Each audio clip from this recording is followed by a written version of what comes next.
My name is Mason Brooks. I'm 56 years old, and for more than 30 years I've owned one of the most respected construction companies in the Midwest. I've built schools, restored historic buildings, managed projects worth millions of dollars, and spent my life creating things that would stand for generations. Most people know me as a successful businessman, but no achievement has ever meant more to me than my wife, Eleanor Brooks. Eleanor and I couldn't have been more different. While I spent my days surrounded by steel, concrete, and blueprints, she found her happiness in the countryside. She owned several farms that had been inherited through her family, and others she had purchased over the years. She raised livestock, leased farmland to local farmers, and cared for every acre as if it were part of her family. Watching her walk through her fields at sunrise always reminded me that some people are simply born to belong to the land. Our marriage lasted 22 wonderful years, and it was built on complete trust. We respected each other's work, never questioned where the other spent their time, and always believed honesty mattered more than anything else. There was only one exception. Hidden miles away at the end of an old gravel road was one particular farmhouse. It wasn't her largest property or her most valuable, but she treated it differently from all the others. The first time she took me there, she looked me straight in the eyes and said, "Mason, promise me you'll never go inside this farmhouse unless I'm with you." I smiled and joked that she must be hiding buried treasure. She laughed softly but never explained. "Just promise me." So I did. For the next 22 years, I kept that promise without ever asking another question. Every few weeks, Eleanor would disappear for several hours to visit that farmhouse. She always came home tired but peaceful. Whenever I asked how her day had been, she'd simply smile and say, "Everything's fine." I trusted her completely. Then, only a few weeks ago, my world fell apart. Eleanor suffered a sudden stroke and passed away before I even had the chance to say goodbye. The silence she left behind was unbearable. Every room in our home reminded me of her. Her coffee cup still sat beside the sink. Her gardening gloves were still hanging near the back door.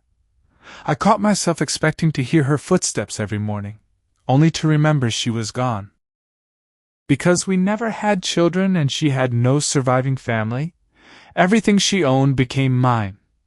Every farm, every vehicle, every account, every piece of land, and every personal belonging was transferred into my name. As I worked through the endless paperwork, one address kept catching my attention: the secluded farmhouse. For several days I ignored it. Even after Eleanor's death, breaking my promise felt wrong. But eventually another thought entered my mind. The property now belonged to me. Maybe she'd left important documents there. Maybe family heirlooms. Maybe something she'd wanted me to find after she was gone. Unable to ignore my curiosity any longer, I drove down the familiar gravel road one quiet afternoon. The farmhouse looked exactly as I remembered. White wooden walls. A wraparound porch. Beautiful flower gardens. Freshly mowed grass. Nothing looked abandoned. If anything, the place looked lived in. I unlocked the front door. The moment I stepped inside, my entire world shifted. Fresh flowers decorated the dining table. Children's backpacks hung beside the entrance. Tiny shoes were lined up neatly on the floor. The kitchen smelled like someone had cooked only minutes earlier. Colorful drawings covered the refrigerator. Toys were scattered across the living room. I stood frozen. There was only one explanation my grieving mind could imagine. Had Eleanor been living a secret life? Had she been hiding another family all these years? Before I could process what I was seeing, footsteps echoed from upstairs. A woman slowly descended the staircase holding the hand of a little girl. She froze the moment she saw me. Seconds later, 2 more women appeared behind her, followed by several children. None of them looked dangerous. They looked terrified. "Who are you?" I demanded. "Why are you in my wife's house?" No one answered. The children hid behind the women. My confusion quickly turned into anger. I pulled out my phone. "I'm calling the police." Before I could dial, the front door burst open. An elderly man hurried inside. "Mason, please don't." He introduced himself as Harold Bennett, the caretaker Eleanor had hired years earlier. "They're not trespassers," he said quietly. "Please let me explain." Nothing about the situation made sense, but something in Harold's voice stopped me. He led me into Eleanor's private office, a room that looked exactly as she'd left it. Her desk was neatly organized. Her reading glasses rested beside a stack of journals. Family photographs sat on the shelves. Harold opened a cabinet and removed a small wooden box. My name had been carved into the lid. Inside were handwritten letters, financial records, legal agreements, receipts, photographs, and journals dating back almost 15 years. With trembling hands, I opened the first letter. "My dearest Mason, if you're reading this, it means I'm gone, and you've finally entered the one place I asked you never to visit. Please believe me when I say I never kept this secret because I didn't trust you. I kept it because innocent lives depended on it. Every word pulled me deeper into a truth I never imagined. Years before we met, Eleanor's younger sister had been trapped in an abusive marriage. She tried escaping again and again, but there was nowhere safe for her to go. Eventually, her husband found her and took her life. Eleanor carried that guilt forever. She believed that if a secure shelter had existed, her sister might still be alive. After inheriting her farms, she quietly transformed this isolated property into a hidden refuge for women and children escaping domestic violence.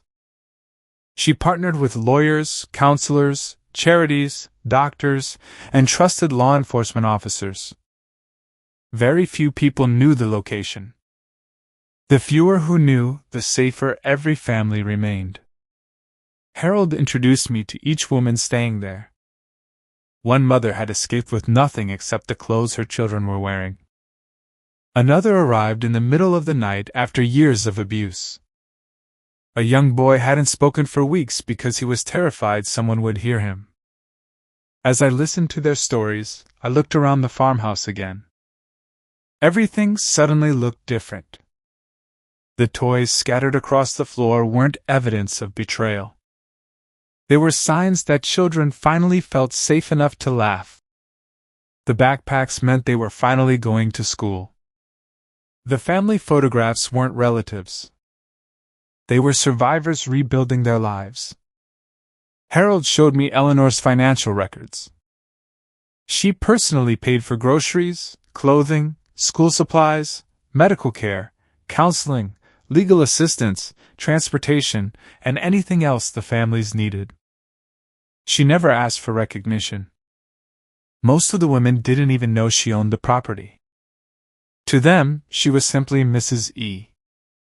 The kind woman who always appeared when they had nowhere else to go. By the time the sun began setting outside the farmhouse, every bit of anger I'd carried into that house had disappeared. I wasn't looking at a secret anymore.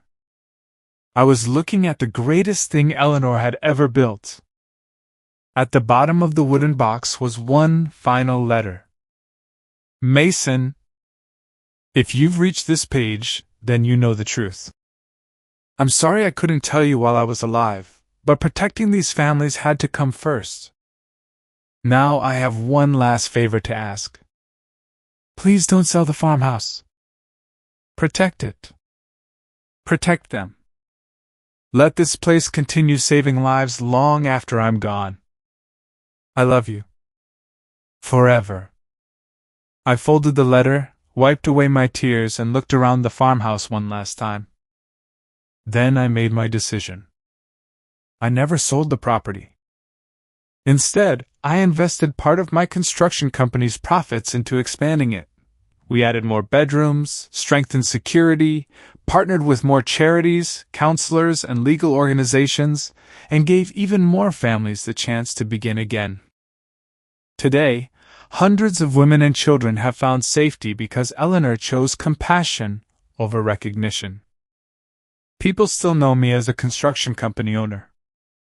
But the work I'm proudest of isn't anything I've built with steel or concrete. It's protecting the legacy of the extraordinary woman I was blessed to love. Every laugh that echoes through that old farmhouse reminds me that Eleanor Brooks's greatest achievement was never the land she owned. It was the countless lives she quietly saved. Sometimes the greatest heroes aren't the ones whose names appear in newspapers. They're the ones who changed the world without ever asking anyone to know they were there.